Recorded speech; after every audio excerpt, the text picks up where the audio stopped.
भरणी श्राद्ध म्हणजे काय आणि भरणी श्राद्ध केव्हा करावे?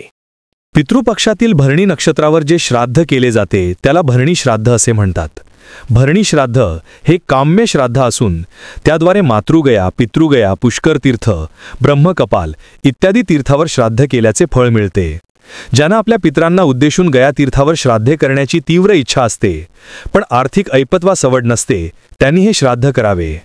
ज्याप्रमाणे मृत व्यक्तीचे सपिंडीकरण होऊनही प्रथम वर्षी मृत व्यक्तीस प्रेतत्व असल्यामुळे येणाऱ्या महालयात तिचा समावेश होत नाही, त्याचप्रमाणे प्रथम वर्षी अब्दपूर्ती व वर्षश्राद्ध होईपर्यंत व्यक्तीच्या निधनानंतर पहिल्या वर्षी भरणीश्राद्ध करणे योग्य ठरत नाही. म्हणून शास्त्रानुसार वर्षश्राद्धानंतर येणाऱ्या महालयात भरणीश्राद्ध करणे योग्य ठरते. तथापि ज्याप्रमाणे सपिंडीकरण, षोडशमासिक श्राद्धे या गोष्टी 12व्या दिवशीच करून घेतात, त्याप्रमाणे भरणीश्राद्धही प्रथम वर्षीच करण्याची रूढी प्रचलित झालेली आहे. भरणीश्राद्ध हे पुण्यप्राप्तिकारक काम्यश्राद्ध असल्यामुळे अशावेळी फारशी चर्चा न करता भरणीश्राद्ध प्रथम वर्षी येणाऱ्या महालयात करून घेतले तरी चालते आणि इच्छा असल्यास ते पुढे प्रतिवर्षी किंवा एखाद्या वर्षी केले तरी चालते. व्हिडिओ आवडल्यास व्हिडिओला लाईक, शेअर, कॉमेंट आणि सबस्क्राईब करा.